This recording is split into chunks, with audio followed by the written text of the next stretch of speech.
Все думали, что он неудачник Эма, но он всех удивил, став сильнейшим героем, когда его призвали в другой мир. Хюкусяцу был обычным японским ботаником, которого давно призвали в другой мир, где он героически спас королевство и случайно вернулся к своей обычной жизни на Земле. Ребята из оккультного клуба думали, что его спокойная жизнь будет длиться долго, но однажды, когда он разговаривал со своей подругой детства Юви, посреди класса открылся странный портал.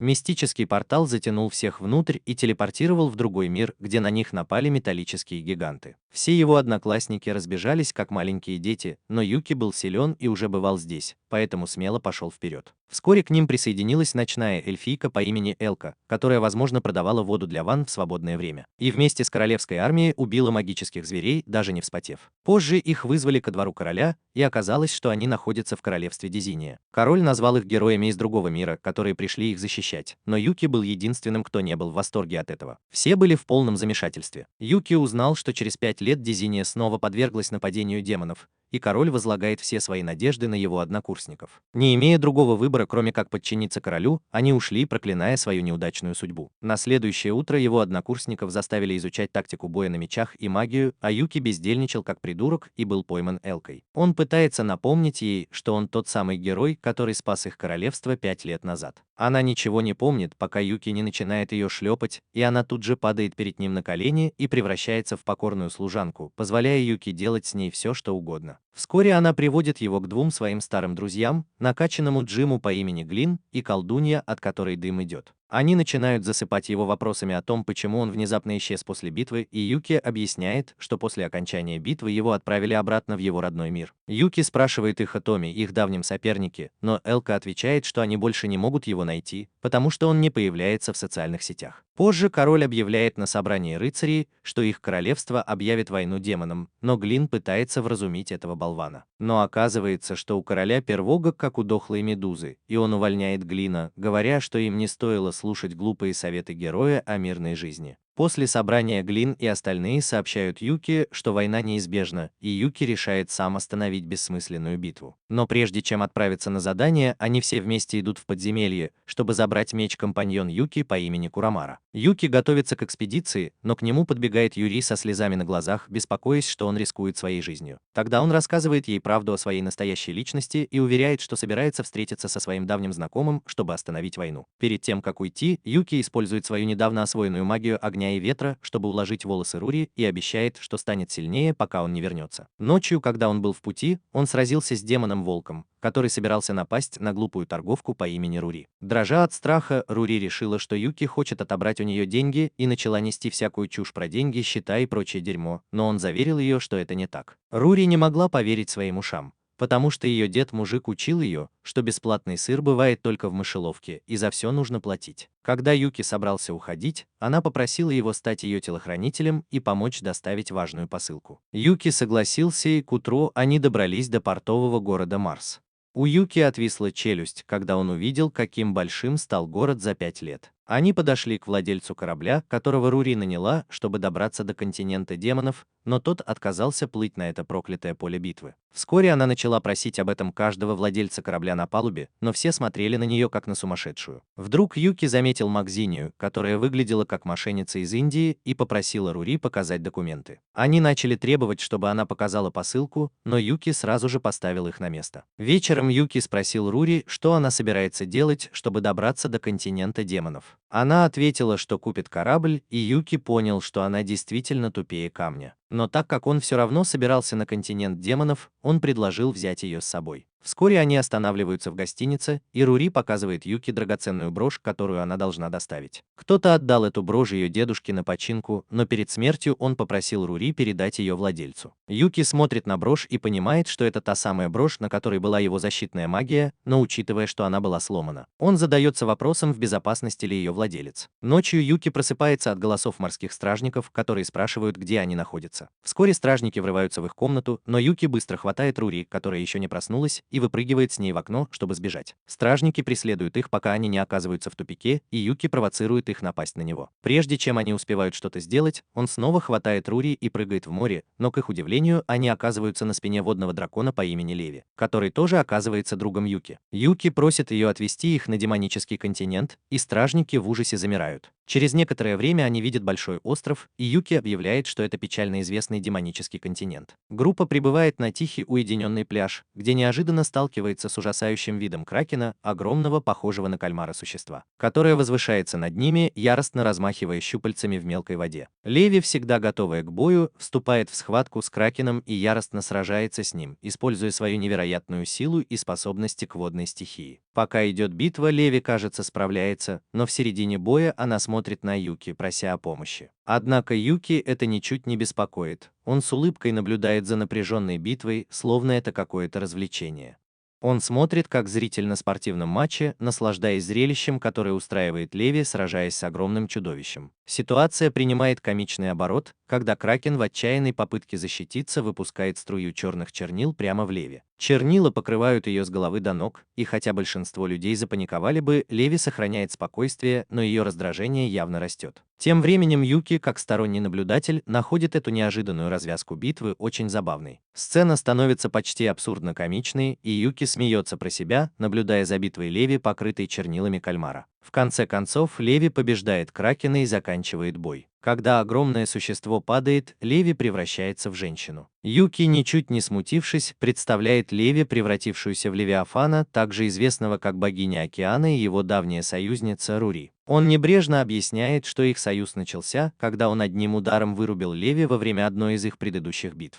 После короткого представления Леви снова обращает внимание на Юки и спрашивает, почему он не помог ей во время боя. Напряжение между ними нарастает, когда она вспоминает их непростые отношения. Мало того, что Юки не помог ей в недавней битве, он еще и исчез на 5 лет, оставив Леви в полном недоумении без каких-либо объяснений. Что еще хуже, когда Юки наконец вернулся, он не стал восстанавливать отношения, а просто использовал Леви как средство передвижения. Их спор грозил перерасти в ссору, пока Рури не вмешалась, напомнив, что им еще нужно разобраться с телом кракена. Леви, как всегда, свалила всю работу на Юки, и тот, не теряя времени, приготовил из огромного кракена вкусные кольца кальмара.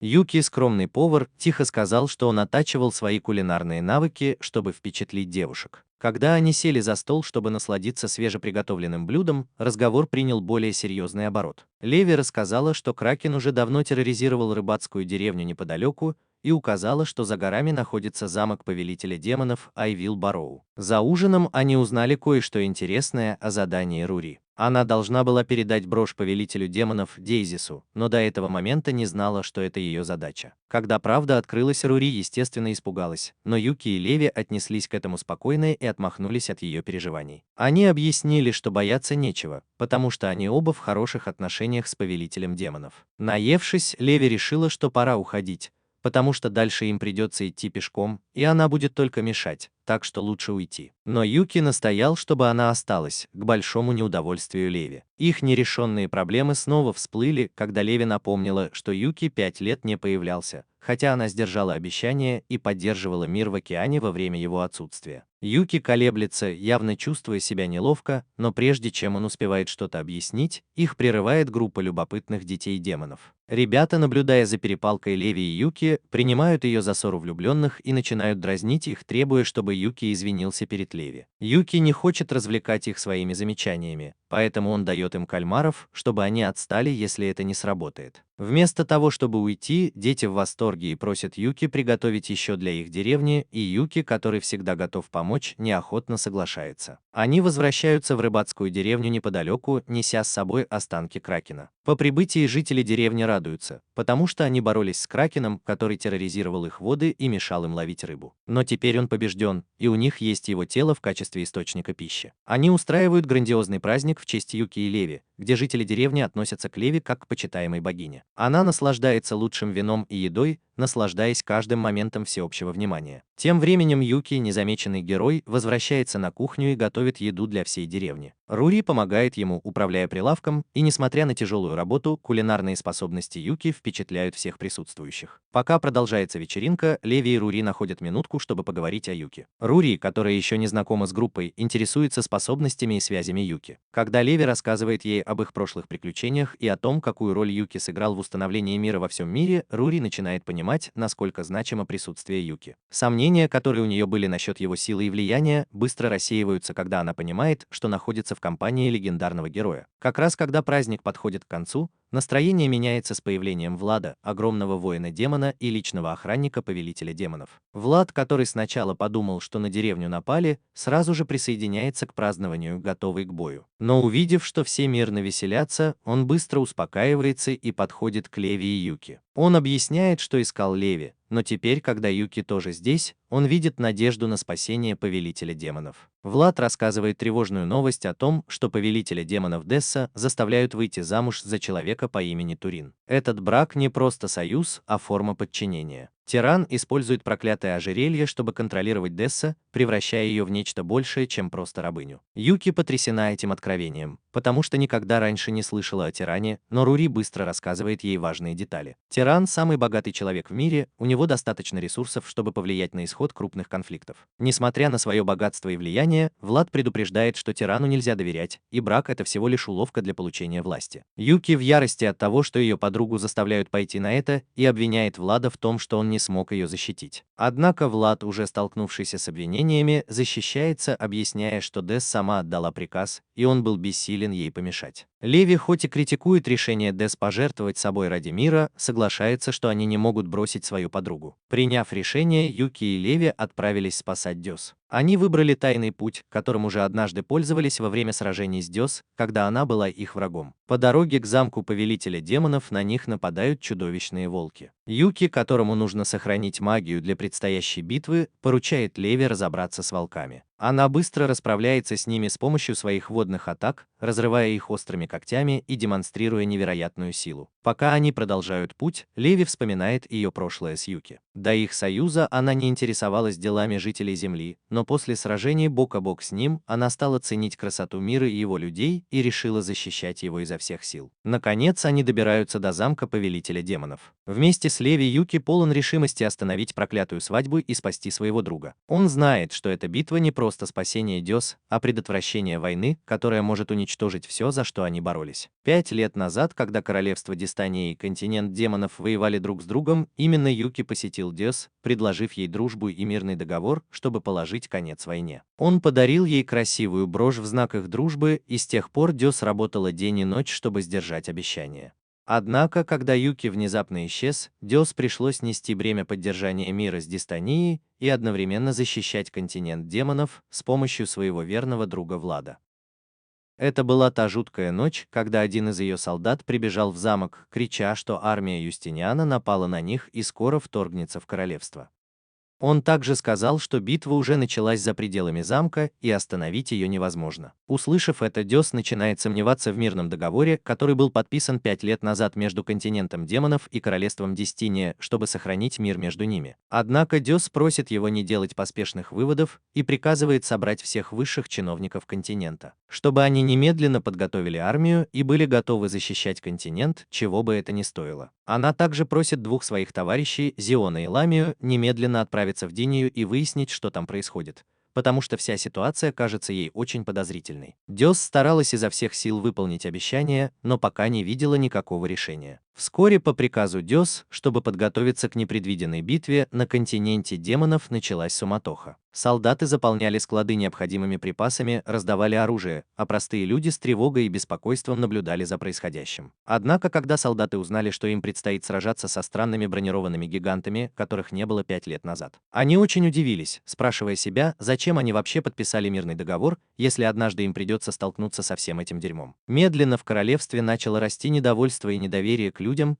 и все говорили, что им не стоило доверять людям из Дизинии. Но они верили в свою госпожу Десс и знали, что если будут следовать ее приказам, то она их спасет. С другой стороны, Десс беспокоилась из-за того, что война затягивалась, и прошло уже больше месяца, а королевство Дистания так и не связалось с ней. Это означало, что даже если они сейчас сдерживают натиск врага, демонический континент долго не продержится без помощи с обеих сторон. Пока она размышляла, в комнату вошел Влад и сообщил, что тиран Снидер из торговой компании Тирана хочет с ней встретиться. Низкорослый человек вошел в комнату и начал нести какую-то чушь о браке и прочей ерунде, оскорбляя товарищей Дёс. Однако тиран, похоже, был настроен серьезно и сказал, что использует силу торговой компании тирана, чтобы помочь закончить войну с Дистанией, но взамен Дёс должна выйти за него замуж. С невероятной самоуверенностью он заявил, что не просто попросит о мире, а остановит войну с помощью своей силы и богатства. Он протянул Дёс листок бумаги, на котором были написаны все условия, и когда она прочитала их, то поняла, что речь идет не только о браке, но и о попытке тирана сделать ее своей рабыней на всю жизнь. Грубиян показал ей ожерелье, которое он подарит ей, когда они обменяются свадебными клятвами. Но она и ее товарищи посмотрели на ожерелье. Они заметили, что оно было заклято на рабство. Ее товарищи умоляли ее не поддаваться на требования тирана и сразу же избавиться от него. Но все, что могла сделать Дёс, это попросить немного времени, чтобы подумать об этом. Вернувшись в свои покои, Дезир все еще думает об этом нелепом предложении Турана, гадая, единственный ли это способ сдержать обещание, данное Юки. Внезапно в комнату входит Влад и убеждает ее не принимать это предложение, потому что ее армия готова сражаться за нее до конца, и они поклялись защищать ее любой ценой. Услышав это, Дезир улыбается и отвечает, что она принимает предложение, потому что любит свое королевство и его жителей и пойдет на все, чтобы защитить их. Наконец, в день свадьбы королевство Дезир красиво украшено.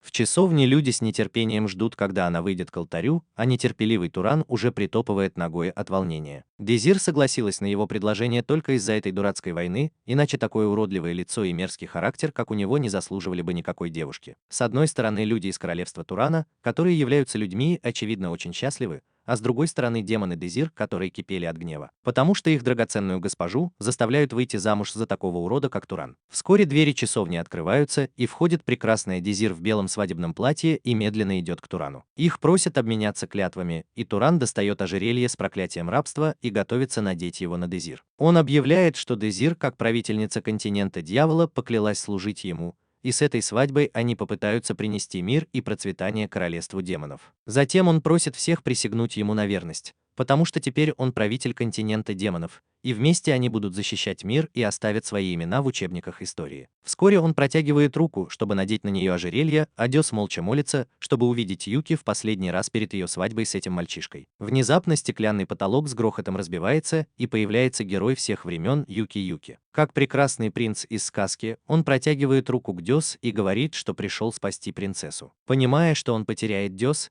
тиран приказывает своим людям напасть на Юки. Оливия быстро использует свою водную магию и одним ударом побеждает их. Увидев Левию, Дёс радуется, а Левия в шутку отвечает, что Десу не идет белое платье, так что она должна отказаться от него. Но вдруг в часовню входит странный человек в плаще и атакует Левию своей теневой магией, приковывая ее к месту. Он насмехается, говоря, что бог морей не очень-то силен на земле, но прежде чем он успевает причинить вред Левии, Юки хватает его сзади и одним ударом сбивает с ног. Он достает свой клинок и угрожает, что они все поплатятся за слезы Дёс. Поваренок ухмыляется и отвечает, что весь план состоял в том, чтобы заманить сюда Юки, и теперь он пойдет и сообщит об этом своему хозяину. После небольшой перепалки Юки побеждает его, но он исчезает сквозь стены замка, говоря, что пока ему нужно сообщить своему хозяину о новых событиях, а потом он отомстит. Вскоре Десус обнимает Юки, жалуясь, что скучала по нему, потому что он исчез, ничего ей не сказав. Юки смущается от такого внимания и отвечает, что его исчезновение – долгая история, но она рада, что он в безопасности, и обнимает его. Левия, увидев эту милую сцену, прерывает их, говоря, что им нужно разобраться с мертвыми солдатами. Но как только Юки снимает плащ с одного из солдат-тиранов, тот исчезает, подтверждая, что это были солдаты-маги, созданные с помощью проклятий. Юки поднимает проклятое ожерелье и понимает, что за всеми этими проклятиями может стоять никто иной, как Тома, который сейчас действует за кулисами. Десс воодушевляется и говорит, что заставит его заплатить за то, что заставил ее надеть этот свадебный костюм. Юкой смеется и соглашается, говоря, что оставит дела королевства демонов на нее, а сам пойдет к Рубулусу, потому что ему нужно заручиться поддержкой короля Регулуса. Он напоминает Десису, что они должны сдержать свое обещание о мире, и для этого им нужно все уладить. Ливия немного сомневается, стоит ли снова отправляться в долгое путешествие, потому что она бегала и сражалась всю ночь и, очевидно, устала. Вскоре в часовню врывается Рури с Владом и просит Юки передать брошь Десусу, что Юки и делает. Позже Тарина арестовывают, и Юки готовится отправиться в Регулус. Дези говорит ему, что она бы с удовольствием поехала с ним, но сейчас не время правителю покидать свое королевство, поэтому она лучше останется здесь и будет защищать свой народ. Юки соглашается с ней и обещает, что когда война закончится и наступит мир, он покажет ей разные места. Рури сообщает, что Дези разрешила ей открыть свой магазин на континенте демонов, потому что она отдала ей свою драгоценную брошь. Наконец, Влад выходит вперед и благодарит Юки за помощь и обещает, что если ему понадобится помощь, он сразу же придет. Юми вспоминает, как впервые встретила Юки, и сначала он показался ей холодным и бесчувственным ребенком, которому неинтересны детские забавы. Постепенно они подружились и стали проводить много времени вместе, и тогда Юби поняла, что Юки тоже добрый и умный. Однажды, когда они возвращались домой, они увидели рекламный щит с объявлением об элитной академии. И Юэй с нетерпением спросила Юки, сможет ли она поступить в эту академию, если захочет пойти в школу Сингха. Но Юки холодно ответила, что ей лучше выбрать легкий путь, чем переживать из-за сложного, потому что в долгосрочной перспективе это только усложнит ей жизнь. Это расстраивает Юви, и она поступает в академию, чтобы увеличить свои шансы на поступление в школу Сингха, как Юки. Но когда она получает результаты пробного экзамена, она понимает, что набрала очень мало баллов, и ей будет трудно учиться вместе с Юки. Расстроенная, она направляется домой, но на пути ей встречается компания хулиганов, которые начинают насмехаться над ней, говоря, что это ей не по силам, и что ей лучше просто бросить это и повеселиться. Они начинают заставлять Юби бросить учебу и проводить время с ними. Но вдруг откуда ни возьмись появляется Юки и строго приказывает им оставить ее в покое, и они уходят, проклиная Юки. Он спрашивает Юхи о ее планах, и она грустно отвечает, что даже если люди говорят, что она не сможет этого сделать, она все равно хочет учиться в той же школе, что и он. Юки замечает, что Юхи выглядит очень расстроенным и предлагает помочь ей с учебой, шутливо угрожая, что сколько бы она ни плакала, он не будет к ней снисходителен. Теперь они в незнакомом месте, и Юги почти ничего о нем не знает. Пока Юки нет, она и ее одноклассники усердно тренируются, и Юги справляется лучше остальных. Позже Элка хвалит ее и говорит, что все они стали намного лучше, поэтому сегодня они сделают перерыв и продолжат тренировки позже. Как раз когда Глейн и Элка собираются уходить,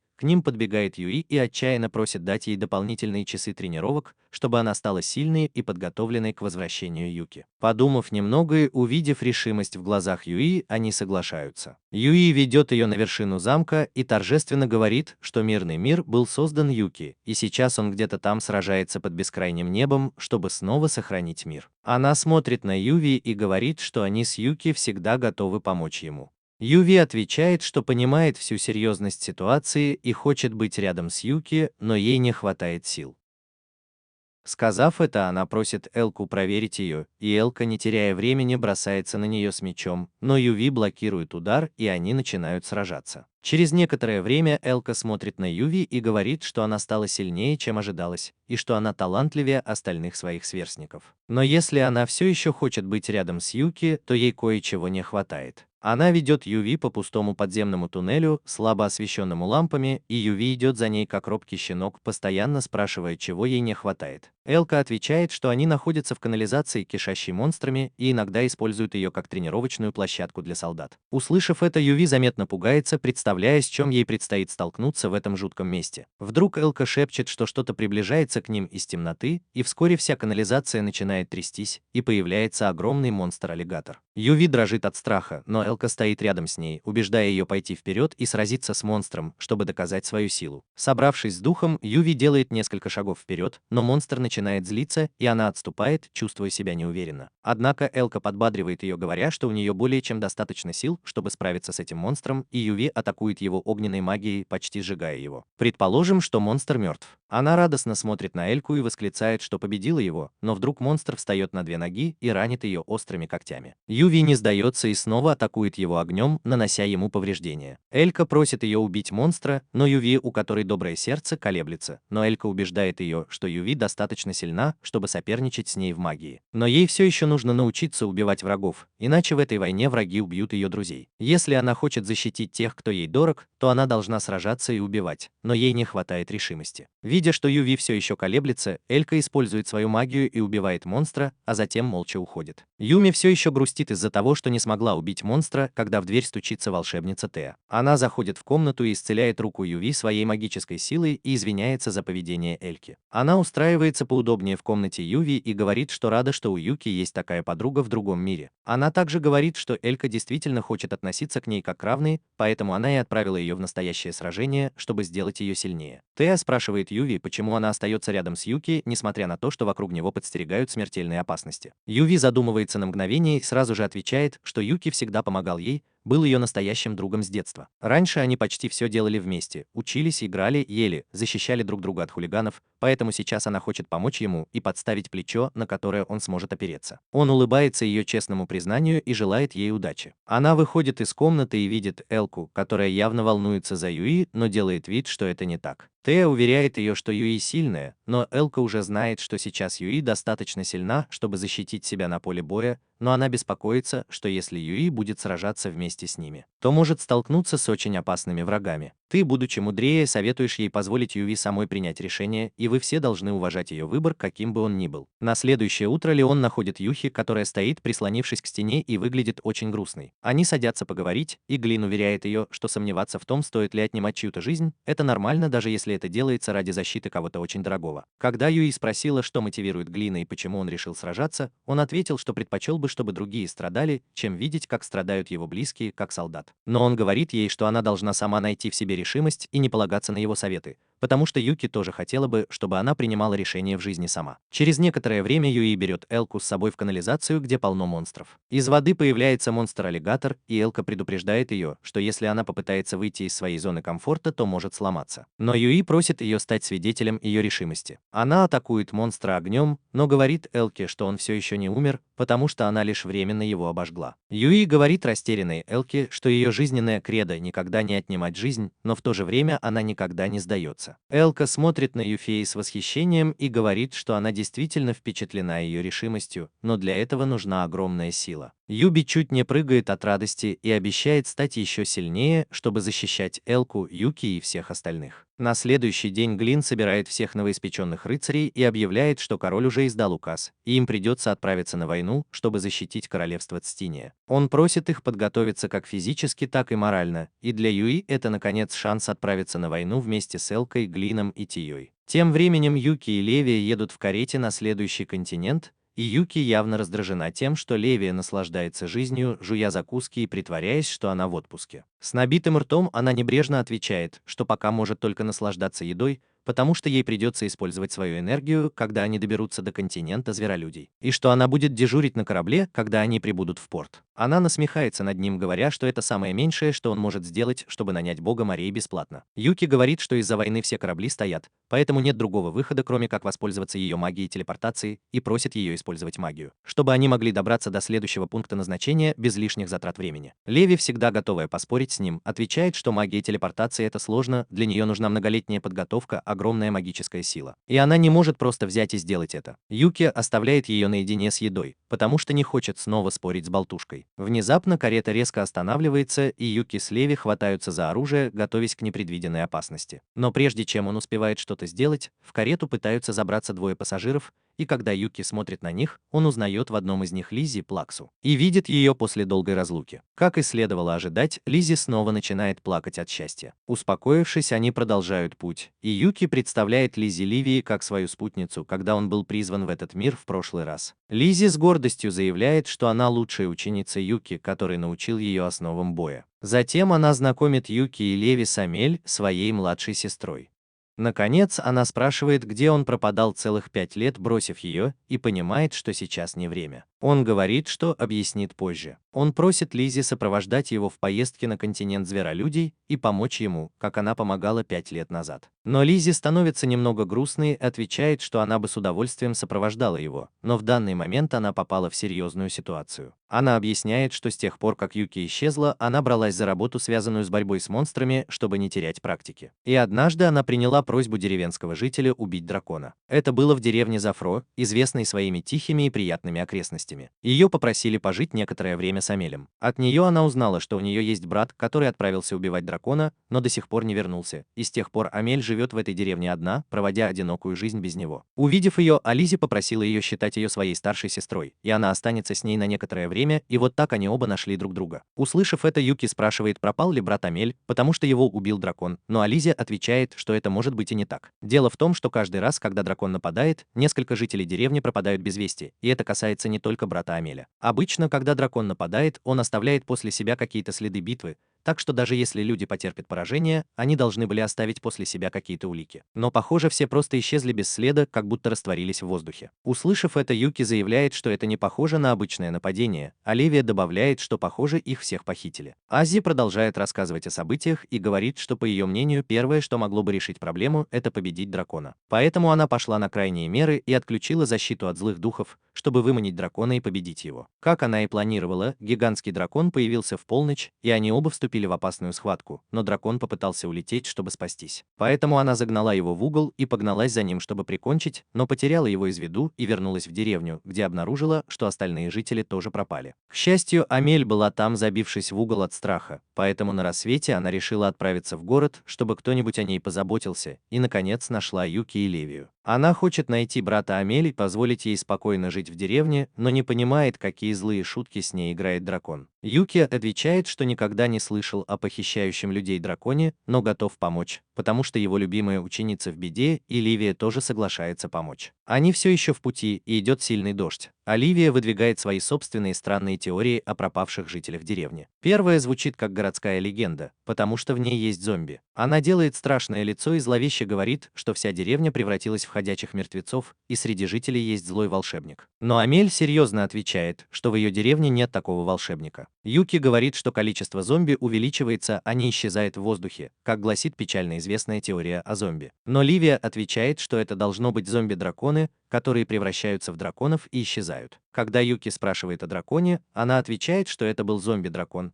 потому что в деревне когда-то была легенда о зомби, который превратился в дракона. Услышав это, Юки бьет себя по лбу и просит ее относиться к этому серьезно, а не выдумывать всякие странные сказки. Она выдвигает теорию о сиренах, потому что, как она слышала, когда пропадают моряки, часто думают, что это дело рук сирен, потому что их пение затягивает людей в океан. Юки смотрит на нее с недоверием и отвечает, что деревня находится в горах, а не на берегу моря. Ливия еще больше сходит с ума, когда говорит, что сирена может жить в горах, потому что там любят поесть. Амель отвечает, что у морских чудовищ есть особый запах, по которому их можно узнать издалека, так что это тоже не может быть правдой. Сумасшедшая энергия передалась и Юки, потому что он предполагает, что это дело рук пришельцев. Потому что в его мире люди знают, что пришельцы прилетают на летающих тарелках и похищают их. Но Ливия бьет его по лбу и повторяет, что он должен относиться к этому серьезно, а не выдумывать всякие истории. Юки задается вопросом, не является ли дракон, который нападает на деревни, представителем высокоразвитой цивилизации, способной превращаться в человека и жить среди жителей деревни, чтобы его не поймали. Но Лидия спрашивает, почему дракон не использовал свою силу, чтобы заставить Ализии исчезнуть. Прежде чем кто-то успел что-то сказать, кучер взволнованно сообщает, что из-за дождей и наводнения они не смогут продолжить путь. Лея спрашивает, что будет делать Ази, когда доберется до города, и та отвечает, что вернется в деревню Зафро и попытается найти доказательства исчезновения жителей. Юги интересуется, почему дракон снова и снова нападает на деревню, и Левия небрежно отвечает, что, возможно, он голоден и воспринимает людей как добычу. Или, может быть, его привлекли туда магические силы. Она объясняет, что есть магическая сила, которую люди используют, чтобы заманивать монстров в деревню, и некоторых монстров действительно привлекает это. Но они все равно не могут понять, почему жители деревни исчезают, потому что даже если это магия, она не объясняет, почему люди просто растворяются в воздухе. Юки начинает рассуждать и спрашивает, не была ли это магия телепортации, которую использовали, чтобы переместить жителей куда-то, а потом атаковали деревню. И каждый раз, когда это происходило, дракона привлекали с помощью магии. Совершенно сбитая с толку Ализи отвечает, что у каждой магии есть владелец, и спрашивает, намекает ли Юки, что кто-то уже скрывался в деревне во время всех этих исчезновений. Юки отвечает, что ей стоит спросить об этом владельца, и указывает на Амель, которая тут же начинает защищаться. Ливия нервно оправдывается, говоря, что Юки не может ее винить, потому что она сама жертва. Но Юки напоминает ей, что Амель говорила, что у морских чудовищ есть особый запах, как у Ливия. Но Ливия, которая является морским божеством, никогда не выпускает свою силу наружу, и это явно означает, что Амель что-то подозревает и уже знала о секрете Ливии. Внезапно он спрашивает Амель, откуда она знает о Ливии, и прежде чем они успевают что-то понять, ее глаза краснеют, и она отвечает, что немного знает о монстрах. Она взрывает карету своей магической силой и внезапно превращается в дракона, подтверждая подозрение Юки, что она действительно была драконом, замаскированным под человека. Она начинает атаковать их огненными шарами, но Юки уворачивается от них. Он просит Эльза взять на себя командование, а сам активирует свой меч силой Левии и направляет его на дракона.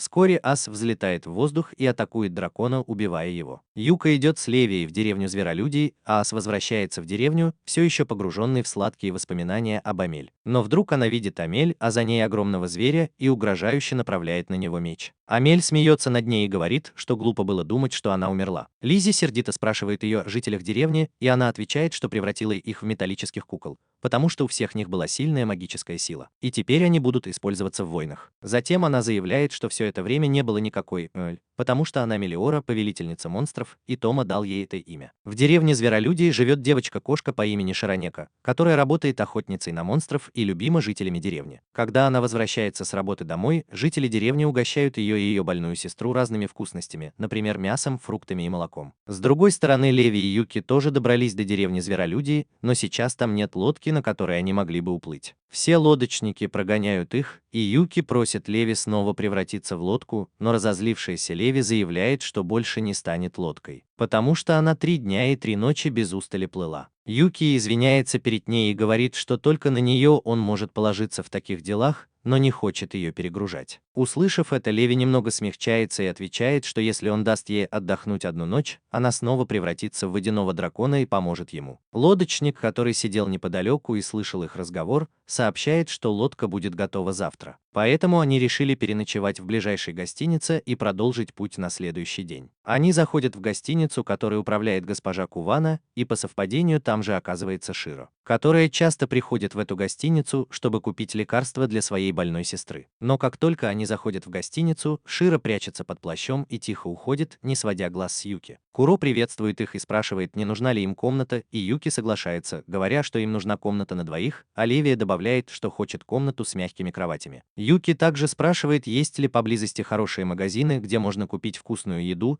и Куро говорит, что неподалеку есть ресторан, где подают традиционную кухню зверолюдей. Дома Широ кормит свою сестру Минека, а сама все еще думает о задании, которое леди Куро дала ей и пообещала, что если она справится, то получит бесплатные лекарства для сестры. Задание — убить Юки, и немного подумав, она решает сделать это ради своей сестры, которая проклята. Ночью она приходит в гостиницу и встречает Куро, которая говорит, что Юки и Левия крепко спят, и она может легко к ним пробраться. Широ смотрит на Куро как на старшую сестру, потому что та не только дает ей лекарства для сестры, но и заботится о бедных сиротах в деревне. Она предлагает, чтобы после того, как она выполнит задание и получит за него деньги, они втроем могли бы уехать куда-нибудь жить вместе. Куро отказывается, но соглашается, чтобы ее называли старшей сестрой, как только она отдаст ей ключи от комнаты Юки и Левии и просит ее выполнить задание. Широ тихо пробирается в комнату, выпускает когти и нападает на Юки, но получает только матрас и хлопок. Вскоре она понимает, что Юки обманула ее с помощью магии и иллюзий. Юки на мгновение замирает и вышвыривает ее из окна, спрашивая, не одна ли она из подручных Томы. Она отвечает, что не знает, кто такой Тома, но она точно убьет его, и, сказав это, превращается в чудовище и запускает в Юки огненный шар. Но Юки уклоняется от удара, отбив его своим мечом. Он предупреждает ее, чтобы она не использовала свою дурацкую силу посреди города, иначе она сожжет его дотла,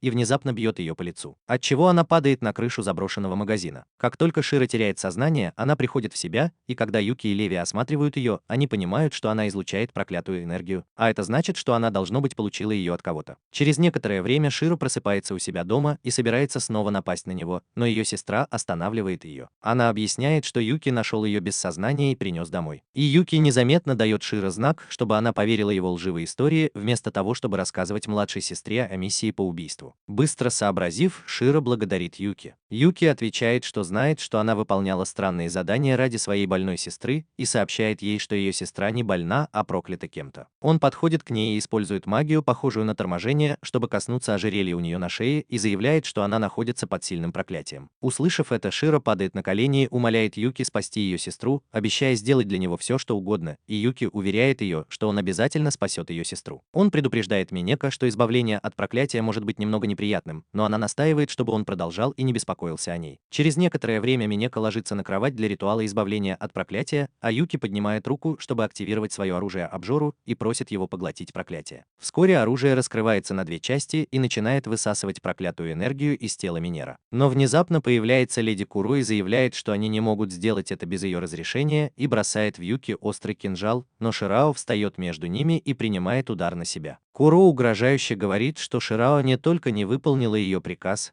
но и защищает цель, и вскоре заявляет, что возьмет Юки под стражу. Ливия атакует ее магией воды, но Юки предупреждает, что Куро очень сильна, но Ливия заявляет, что она богиня моря. Куро вскоре превращается в множество копий и окружает Ливию со всех сторон, но Ливия уничтожает их своими водяными мечами. Захватив Куро со всех сторон, она спрашивает ее о Томе и его намерениях, обещая, что не убьет ее, если она скажет правду. Она отвечает, что цель Томы – стать богом и уничтожить все живое на земле, и исчезает. Вскоре Минека подбегает к Шираа и обнимает ее, говоря, что теперь с ней все в порядке благодаря Юки. Юки показывает Ливии проклятое ожерелье, которое было на Минека, и говорит, что это то же самое проклятое ожерелье, которое тиран дал Дэшсу и Моксу Томе за их большие мечты и стремление стать богами. Но если он собирается уничтожить этот мир, то у него нет другого выхода, кроме как ударить его и вправить ему мозги. На следующее утро они нанимают лодку, чтобы продолжить путешествие, и Левия дуется, что не выспался. Они оба направляются к королю зверей, но замечают на берегу реки сестер кошек Шира и Миека,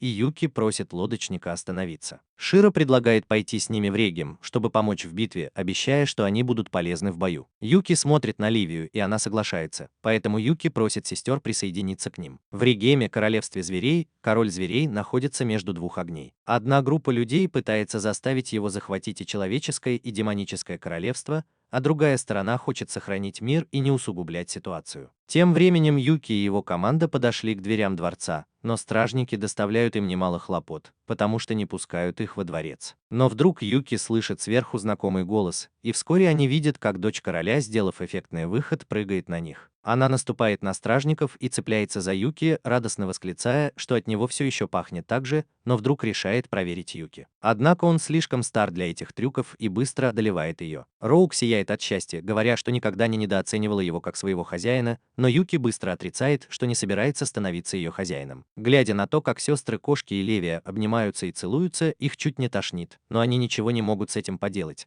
потому что Юки очень популярен среди девушек. Он ведет его к своему отцу, императору, и все еще держит Левию за руку. Рой спрашивает его о внезапном исчезновении и о том, почему он не вернулся к ней, но Юки просто меняет тему, говоря, что произошло много всего, и он расскажет об этом позже. Вскоре они добираются до королевского дворца, и, как и его дочь, император набрасывается на него, но Юки быстро переворачивает его и сбивает с ног. Король радостно восклицает, что это действительно Юки, потому что только он может так его перевернуть. Он приглашает их внутрь и приказывает устроить пир в честь приезда Юки, но Юки говорит, что отпразднует позже, потому что сейчас у него важное дело. Король Зверолюди уже знает о недавних событиях и говорит, что ему известно о войне между демонами и людьми. Юки говорит ему, что за всем этим стоит Тома, потому что он хочет стать богом и планирует убить всех. Лицо короля омрачается беспокойством, и он заявляет, что не может сидеть сложа руки после всего этого, потому что это в конечном итоге навредит его народу, зверолюдам. Но Юки говорит, что война только усугубит проблемы, поэтому все, что им нужно от него, это поддержка, если она понадобится. Рои предлагает заменить своего отца и помочь Юки в войне. Пока они спорят, во дворец заходит странный парень с телом Далота, врывается в зал и заявляет, что люди и демоны – их заклятые враги. И учитывая, что их страна уже в опасности, они не могут позволить себе отправлять своих солдат на помощь другим странам. Когда Юки спрашивает о нем, он представляется как Руга, командир армии Зоодорада и жених Ро. Юки удивленно смотрит на Ро, а та в ярости отрицает, что Руга ее жених. Король возражает, что он обещал помочь Юки, потому что он герой, спасший этот мир, но Руга насмехается, говоря, что тот же самый герой 5 лет назад бесследно исчез. А теперь волшебным образом вернулся, так что они не могут ему доверять. Ру не может больше слушать его идиотские разговоры, поэтому она набрасывается на него и говорит, что Юки можно доверять, потому что он ее будущий хозяин. Видя, что ситуация выходит из-под контроля, король решает поддержать того, кто победит в поединке, и вскоре Руби вызывает Юки на бой. Король также упоминает, что тот, кто победит в этом поединке, сразу же обручится с Ру, и толпа ликует, а Юки нервничает, потому что он не думал, что все закончится свадьбой. Высокомерная Рува просит Юки встретиться с ним на арене в полдень и приготовиться к его смерти. На следующее утро король объясняет Юки, что по законам королевства в случае разногласий между двумя сторонами проводится поединок. Он пытается убедить его, что если он победит, то получит поддержку армии и Ро. Накануне битвы Роу приходит к Руге и предупреждает его, что Юки совсем другой, и у Руги нет шансов против него. Руга отвечает, что он тоже воин, и ему не обязательно сражаться с Юки, чтобы понять разницу между их способностями, но как человек и как зверь он не может отступить. Более того, он показывает Роу магический амулет и говорит, что его дал ему восточный маг, и он превращает силу воли человека в физическую силу. И хотя такие вещи запрещены в королевстве и король строго против них, Руга все равно использует его, чтобы защитить Роу, даже если это будет стоить ему жизни и гордости. Роу уходит, разочарованная тем, что Руга принял решение. На следующее утро огромная толпа собирается на арене, где Юки и Руга будут сражаться друг с другом. Юки не ожидал такой большой толпы, но Роу говорит ему, что жители этого королевства любят праздники. Вскоре король объявляет, что битва за право жениться на Роу вот-вот начнется. Битва начинается, и Руга нападает на Юки кулаками и когтями, но не может причинить ему вреда. Понимая, что проиграет, он превращается в волка и снова нападает на Юки, но тот побеждает волка и швыряет его на землю, а толпа приветствует Юки. Юки думает, что битва окончена, и отворачивается от него, но Руга тут же превращается в волка, но на этот раз он больше и опаснее, и отбрасывает Юки на трибуны. Странная энергия от магической татуировки начинает пульсировать в теле Руа, превращая его в обезумевшего волка, и король тут же приказывает стражникам вывести всех из зала. А Оливия протягивает Юки меч, чтобы тот сразился с Руа. Юки понимает, что Руа страдает от проклятой энергии, и кто-то другой управляет его телом, пока он пытается остановить его от нападения на людей. Ро прыгает вперед и просит Руа прекратить, но тот не слушает, превратившись в безумного зверя с окровавленными мышцами, горящими красными глазами и увеличившимся телом.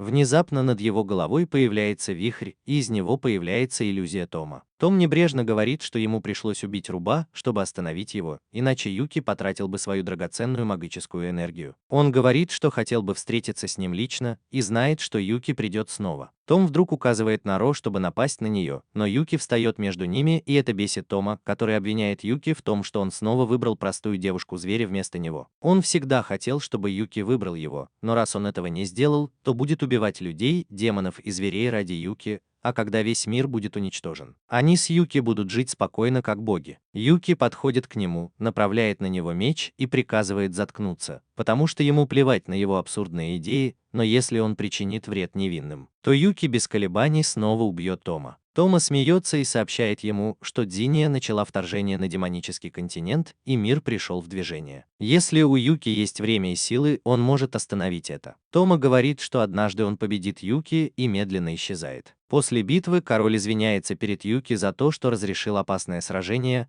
но Юки просит его не переживать. А сейчас им нужно немедленно отправиться на демонический континент, чтобы остановить Тому. Король соглашается немедленно отправить за ними корабль и уверяет, что его армия все подготовит как можно скорее. 10 лет назад Юки и Тома впервые попали в этот мир через портал. Они оказались в странном дворце, где их встретили рыцари и король, который был очень рад их видеть. Король объявил, что они герои, которые пришли спасти их. Юки, самый прямолинейный из них, накричал на них и приказал перестать называть их героями, не объясняя, что произошло, и не пытаться свалить на них проблемы королевства. Однако Сунуки начал привыкать к жизни здесь и начал изучать различные тактики и приемы. А застенчивый и робкий Тома все еще скучает по дому и жалуется, что оказался в ловушке в чужой стране без возможности выбраться. Тома всегда смотрел на Юки снизу вверх и следовал за ним. Поэтому, когда Юки заверил его, что они в одной лодке и вместе выберутся отсюда, он поверил ему и решил, что Юки всегда будет на его стороне, что бы ни случилось. Однажды Юки попросил его помочь остановить войну, потому что убивать и погибать от рук незнакомцев в чужой стране – это пустая трата времени и жизни. Но Тома сомневался, потому что он не был таким сильным физически и морально, как Юки, и сказал, что это невозможно. Но Юки заверил его, что они избраны как герои и не узнают, на что способны, пока не попробуют. Он сказал, что они единственные, кто есть друг у друга, потому что они из одного места, другими словами, они братья из одного города, и он обязательно защитит Тому. Через несколько дней Юки собирался покинуть Динию и отправиться исследовать странный мир, в который они попали. Он хотел это сделать, чтобы остановить войну и узнать больше о мире, в котором они оказались. Но Тома не мог пойти с ним, потому что был еще слаб и не готов. Но перед тем, как проводить Юки, он пообещал, что когда тот вернется, он будет достаточно сильным, чтобы остановить войну, и достаточно сильным, чтобы сражаться вместе с Юки. Время шло, времена года сменялись, и пока Юки пытался остановить войну и узнать больше о мире и его правилах, Тома сражался за Динию.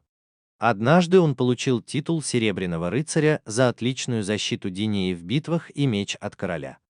Он стал известен как храбрый герой королевства Диния. Люди и армия Динии возлагали на него свои надежды и молились, чтобы однажды Тома возглавил страну. Тома рад своей новообретенной славе, но в то же время он все еще ждет возвращения Юки. Он знает, что сдержал свое обещание, данное Юки, стал сильным как в личном, так и в политическом плане, и надеется, что война скоро закончится. Но однажды, когда Сиа подверглась нападению со стороны какого-то королевства, и Тома возглавлял батальон, он случайно зашел в странную пещеру, где стояла статуя безголовой женщины, держащей ожерелье. Убив спрятавшегося вражеского солдата, Тома собирался уже уходить, но вдруг пещера озарилась светом, и статуя заговорила с ним. Женщина начала соблазнять его, говоря, что знает все о его ненависти, вражде и зле внутри него, но Тома не был заинтересован в этой чепухе и собирался уходить, пока женщина не сказала, что знает его желание. Тома посмотрел на нее и задумался, чего же он хочет, но единственное, о чем он мог думать, это Юки и его обещание стать сильным и сражаться вместе с ним. Но ожерелье Суммы на статуе излучало странную энергию, которая овладела Томой, и его глаза стали ярко-красными. Он вышел из пещеры, но все еще думал о том, что сказала женщина. Внезапно к нему подошел рыцарь и сообщил, что ему пришло срочное сообщение из столицы, в котором говорится, что во имя мира объявлено перемирие, и все войска должны вернуться. И будет подписан мирный договор. Он также сказал, что лидеры, которые будут подписывать мирный договор, скоро прибудут из королевства, и их нужно будет обеспечить их безопасность. Вскоре карета проезжает прямо перед ним, и заглянув внутрь, он видит, что Юки весело болтает с другими товарищами. Он смотрит на него широко раскрытыми глазами, а Юки смотрит на него, но лишь на мгновение, а потом отворачивается, чтобы продолжить разговор. Вскоре во дворце подписывают мирный договор,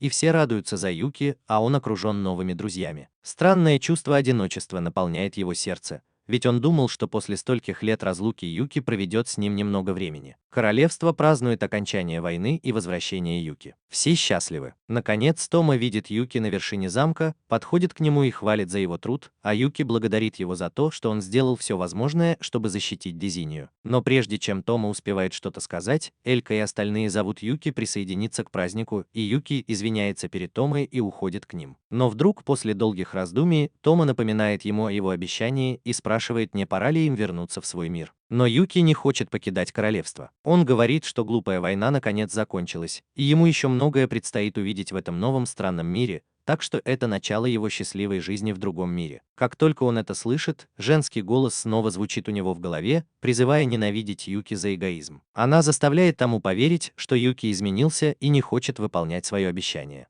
Как только Юки начинает уходить, Тома охватывает энергия проклятия, и его ожерелье начинает светиться, превращая его в маньяка. Он зовет Юки и заявляет, что убьет любого, кто встанет между ними, будь то демоны, люди или звери. Увидев это, Юки очень встревожен, поэтому пытается остановить Тому, но кажется, что Тому охватило сильное проклятие. Они вступают в ожесточенную схватку, и Юки рассекает мечом проклятое ожерелье Томы, а Тома нападает на него. Вскоре их окутывает вспышка энергии. Когда Алка, Глейн и остальные бегут на крышу, они видят огромный кратер. Но ни Юки, ни Тому нигде не видно. Тома снова заходит в пещеру и узнает, что может создать армию людей, которые станут его последователями, и так Тома стал заклятым врагом Юки. С другой стороны, как и сказал Тома Юки, корабли Дестинии, на которых плывут солдаты и одноклассники Юки, направляются к континенту дьявола. Генерал на корабле приказывает своим людям использовать всю свою силу, чтобы уничтожить демонов, потому что это королевский приказ их короля. На палубе корабля находятся Глейн, Элка, Юхи и Тия использует свои магические шары, чтобы проверить наличие магии, и вскоре она обнаруживает магию Томы поблизости. Она заявляет, что нет сомнений, что Тома на острове, и их настоящий враг не демоны, а сам Тома. Глин отмечает, что генерал и остальные настроены решительно, чтобы победить демонов, и если они попытаются сказать им, что за всем этим стоит Тома, то их, скорее всего, сочтут шпионами. Элка утверждает, что если они ничего не сделают сейчас, то начнется бессмысленная война с демонами. Юи, однако, заявляет, что верит в Юки и уверена, что он делает все возможное, чтобы остановить войну, поэтому все, что им нужно сделать, это выиграть время. Теа соглашается с ней и говорит, что они должны сделать все возможное, чтобы избежать больших потерь, и для этого Юги лучший кандидат. Наконец, они все объединяют свои силы и решают помочь Юки и остановить войну, чтобы снова наступил мир. Вскоре корабли Динии достигают территории демонов, и начинается жестокое сражение между двумя армиями. Генерал Динии приказывает своим солдатам обстрелять склад демонов магией, а глава демонов приказывает своим людям убивать врагов сколько смогут и не подпускать их к своей военной базе. Кажется, что они все перебьют друг друга, и на континенте воцарится хаос, и обе стороны не отступят. С другой стороны, Элка, Глин, Теа и Юхи собирают одноклассников Юки и приказывают им ждать, пока враг не сосредоточит все свое внимание на фронте, прежде чем использовать свои индивидуальные приемы и оружие. Вскоре Элка выкрикивает команду, приказывая им идти вперед, а Глин сражается с солдатами врага изо всех сил. Элка и Теа используют свои магические способности, чтобы уничтожить врагов. Одноклассники Юки немного растеряны и нерешительны, но тем не менее они идут в бой с демоном. Юби стояла посреди поля битвы и смотрела, как ее одноклассники окружают раненого солдата-демона.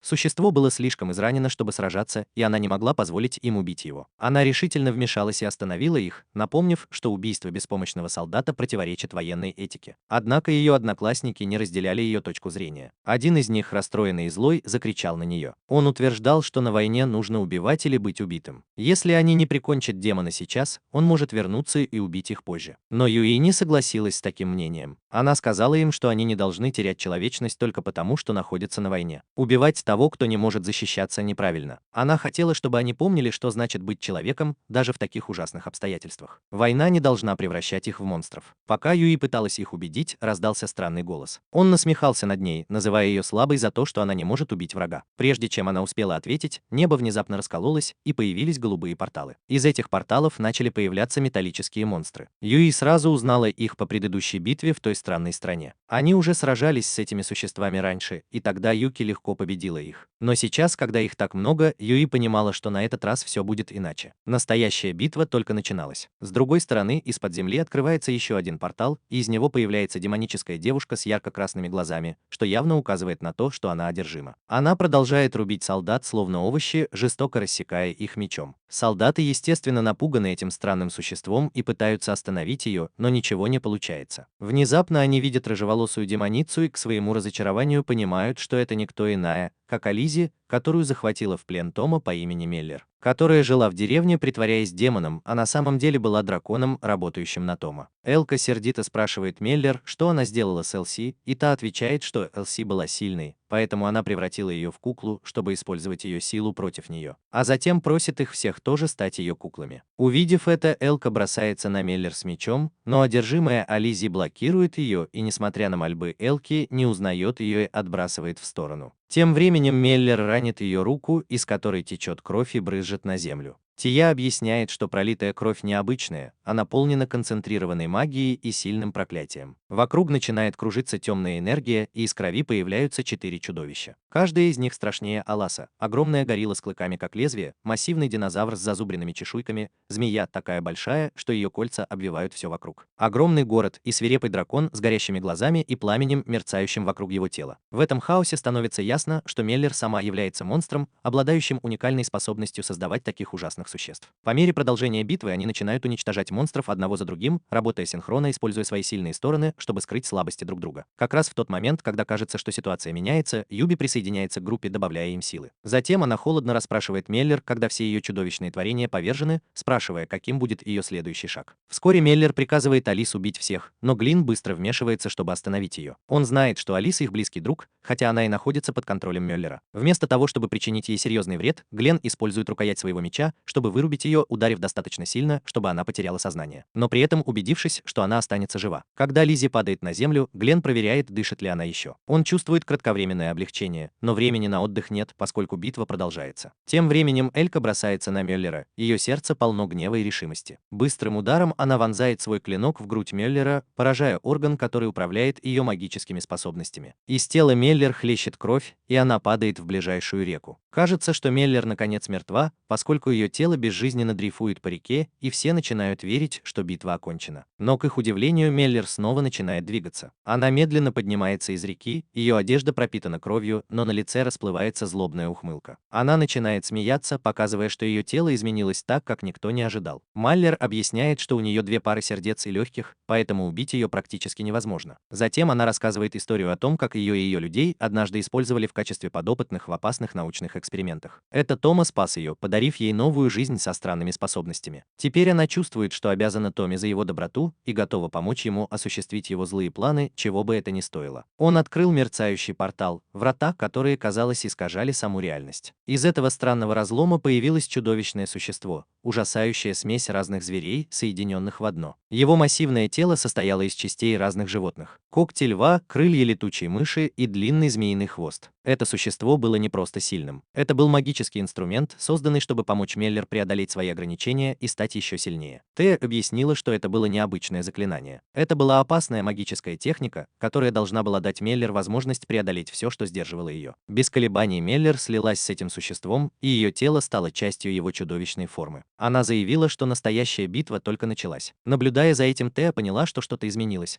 потому что это заклинание было не просто магическим, но и подпитывалось ее собственной жизненной силой и сильной ненавистью. Ее темные эмоции делали существо сильнее с каждой секундой. Теперь, когда Меллер управляла им, она атаковала с жестокой силой. Ее удары были быстрыми и сильными, и у группы, сражавшейся с ней, не было шансов. Один за другим они были повержены, их тела изранены, а силы на исходе. Они были беспомощны, с трудом держались на ногах, не говоря уже о том, чтобы дать отпор. Казалось, что битва проиграна, но вдруг произошло нечто неожиданное. Мимо пролетела бабочка, ее нежные крылья трепетали посреди хаоса. Ее появление пробудило что-то внутри Ализи, которая лежала без сознания. Внезапно она очнулась, почувствовав прилив сил, о которых даже не подозревала. Одним быстрым движением она вонзила свое оружие глубоко в тело Меллер, пронзив его чудовищную оболочку. Тело Меллер напряглось, и жизнь покинула ее. Ази, обессиленная и убитая горем, рухнула рядом с ней, обнимая Меллер. Несмотря ни на что, Ази всегда считала Меллер своей младшей сестрой, и в этот последний момент крепко прижала ее к себе, оплакивая потерю. Когда жизнь Меллер оборвалась, чудовище, с которым она слилась, начало твердеть и превратилось в камень. Когда-то страшное существо теперь стало безжизненной статуей. Глядя на это, Глин спокойно объяснил, что Ази потратила много энергии в бою, но заверил всех, что целительная сила, которую они использовали, подействует. Хотя Ази была слаба, она скоро поправится. Когда они уже думали, что война закончилась, из реки показалась странная рука,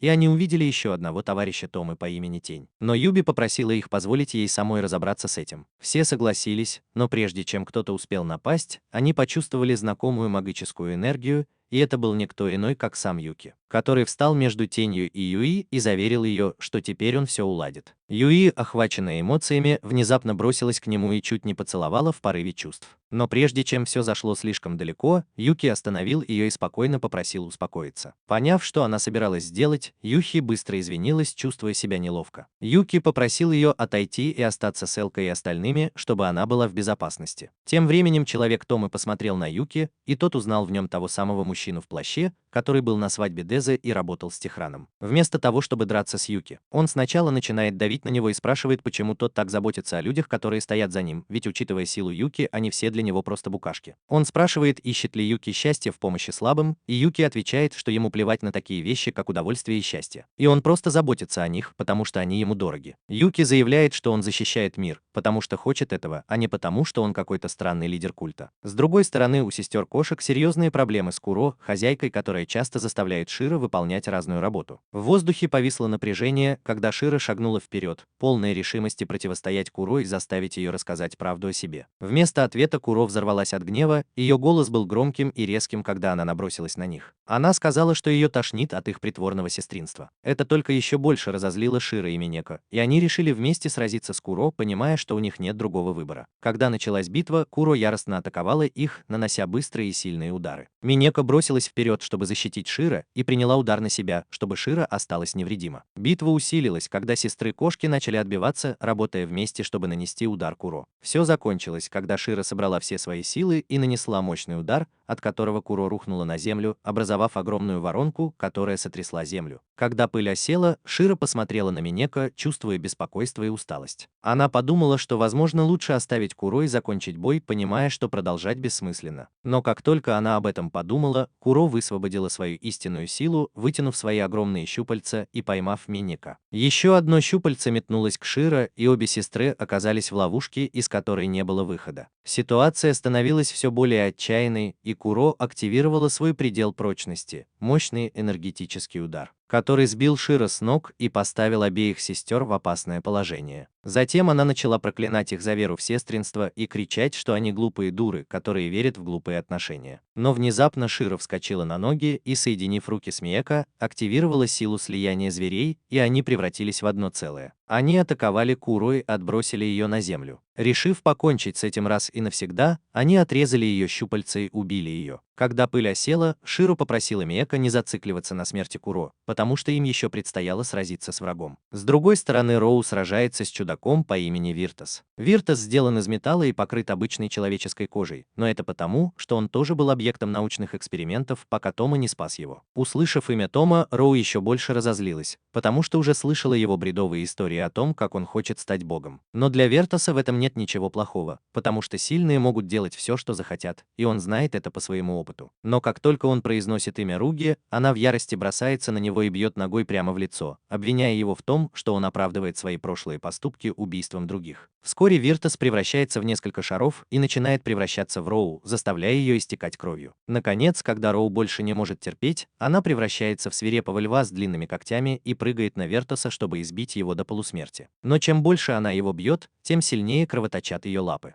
Вскоре Виртас выпускает из своего тела острые щупальца, которые жестоко пронзают Роу, но она не сдается и избивает Виртаса до полусмерти, а потом ложится, ожидая своей смерти. Но вдруг Виртас встает на трясущихся ногах и исцеляет Роу, а когда Роу спрашивает, зачем он это сделал, он отвечает, что хотел сохранить непоколебимую гордость Роу, а потом умирает. Тем временем Юки сражается с другим приспешником Тома, но тот ему не равня. Тигр, который не появляется сам, просит приспешника позвать Тома, чтобы они могли сразиться и закончить эту битву. Но приспешник заявляет, что он готов умереть за своего хозяина и тоже активирует свою силу и превращается в уродливого монстра по имени Сия. Юки атакует его мечом, но его динамический костюм только поглощает силу Юки, не причиняя особого вреда Сия. Затем Сия бьет Юки и отбрасывает его на землю. Вскоре Юки встает на ноги и активирует свой огненный меч, чтобы пробить броню Сия. Он со всей силы бросает меч, но меч лишь разбивает доспехи, а Сия возвращается в свое обычное состояние. Вскоре Сия начинает нести какую-то чушь о спасении, о том, что только такие люди, как Юки, созданы для сражений, а такие, как он, обречены на гибель, и бросается на Юки с мечом. Но Юки кричит, что это глупо, и ломает меч пополам, а Сия вскоре тоже умирает. Тем временем Тома узнает, что все его товарищи погибли в бою, и теперь они с Юки наконец-то встретятся лицом к лицу. Когда хаос предыдущих сражений утих, Юки почувствовал темную энергию, исходящую из замка повелителя демонов. Он знал, что это Тома, и не раздумывая бросился к замку. Когда он добрался до замка, то увидел, что Дес и Леви побеждены, их тела изранены и беспомощно лежат на земле. Тома стоит над ними, и его глаза горят безумием, которое говорит о его глубокой неуверенности. Увидев Юки, Тома улыбается и говорит, что знал, что Юки наконец-то придет к нему, и Юки понимает, что на этот раз словами его не переубедить. Не раздумывая, он бросается на Тому, готовый сразиться с ним. Столкновение Юки и Томы сотрясает замок, разрушая его фундамент и оставляя трещины в облаках. Юки сражается с яростной решимостью, используя свои навыки, чтобы отразить дикие атаки Томы. Но Тома оказывается сильным противником и быстро одолевает Юки серией ударов. Внезапный удар застает Юки врасплох, ранит его и вынуждает искать другой способ победить Тому. Поняв, что ему нужно что-то изменить, Юки быстро обезоруживает Тому, но вместо того, чтобы поднять свой меч, решает драться кулаками. Есть что-то приятное в том, чтобы использовать врага как боксерскую грушу, вкладывая всю свою злость в каждый удар. Он безжалостно избивает Тому, чувствуя, что каждый удар – это акт справедливости. Но Тома не из тех, кто легко сдается, поэтому он отступает, чтобы собраться с силами и переломить ход битвы в свою пользу. Меч Тому превращается в ужасающий лазерный бластер, оружие, способное нанести огромный урон. Одним выстрелом он уничтожает гору и пробивает в ней огромную дыру. Огромная мощь этого оружия создает атмосферу напряжения и страха. Но время перезарядки достаточно долгое, чтобы Юки успел нанести несколько точных ударов, и Томе приходится целиться точнее. В отчаянии Тома переключает свое оружие с лазерного дробовика на скорострельный пулемет, чтобы подавить Юки огневой мощью. Но у Юки есть свое секретное оружие – священный меч-пожиратель. Этот меч обладал уникальной способностью поглощать атаки, забирая энергию у оружия Тому. Набравшись уверенности, Юки наносит два быстрых удара, которые пробивают защиту Тому и оставляют болезненные раны. Пока бой продолжается, друзья Юки, Дец и Леви медленно восстанавливают силы и присоединяются к битве, подбадривая его, пока он сражается с одержимым Тому. Юки храбро сражается и напоминает Тому, что он совсем один и должен сдаться.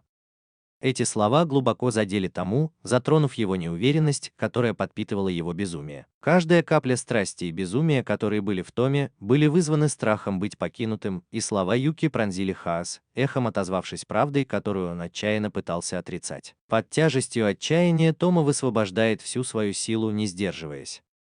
Он превращает свое оружие в нечто гротескное. Тома бросается на Юки, атакуя с такой яростью, что Юки с трудом удается найти брешь в его защите. Юки может только уворачиваться и избегать ударов, и его раздражает непрекращающаяся атака Томы. Ситуация на поле боя резко меняется, и ярость Томы усиливается, когда он преследует Юки по всему замку. В момент отчаяния Тома направляет свое оружие на друзей Юки, решив напасть на них. Герой быстро реагирует, блокируя некоторые атаки мечом, но некоторые выстрелы все же достигают цели. Однако друзья Тотомы не пострадали, потому что они объединили силу дружбы, чтобы создать защитный щит вокруг себя, демонстрируя силу своей связи. Этот поворот событий дал Юки возможность, в которой он так нуждался. Подпитанный энергией поддержки друзей, он провел серию быстрых ударов, поразив оружие Томы и разбив его на куски. Звук бьющегося металла разнесся по всему замку, свидетельствуя о растущем превосходстве Юки в битве. Он воспользовался моментом и нанес последний удар, который пришелся прямо по Томе, казалось бы, положив конец конфликту. Однако, когда победа уже близка, взрывные эмоции Томы пробудили новую волну силы в проклятом камне. Его оружие претерпевает кардинальные изменения, превращаясь в устрашающую пушку, излучающую зловещую энергию. Даже Юки, ошеломленный этим внезапным поворотом событий, понимает, что атаку такого масштаба будет нелегко остановить. Тома готовится применить свое новое оружие, и атмосфера накаляется от ожидания. Спустившись вниз, Тома думает, что наконец-то победил, и с его губ срывается леденящий душу смех. Он смотрит на Юки с чувством удовлетворения и в процессе теряет все человеческие эмоции. Однако Юки поднимается на ноги, и в нем загорается решимость. Он отказывается признать поражение и заявляет, что у него все еще есть долг защищать тех, кто ему дорог. Используя свое мастерство в пространственной магии, Юки заключает Тома в мощное связывающее заклинание, и некогда могущественный воин в шоке ахает. Тома не может понять, как Юки удалось получить такое преимущество. Юки спокойно объясняет, что он не единственный, кто обладает такой силой, и Тома чувствует страх и беспомощность. Потому что понимает, что даже его грозная пушка теперь не спасет его. Юки готовится нанести последний удар и применяет свою сильнейшую технику «Пожиратель земли», и обжора вонзается в землю. Земля под ними дрожит, когда камни превращаются в огромную жадную пасть, которая бросается на Тома. В одно мгновение его поглощает тьма, и его крики эхом разносятся в пустоте.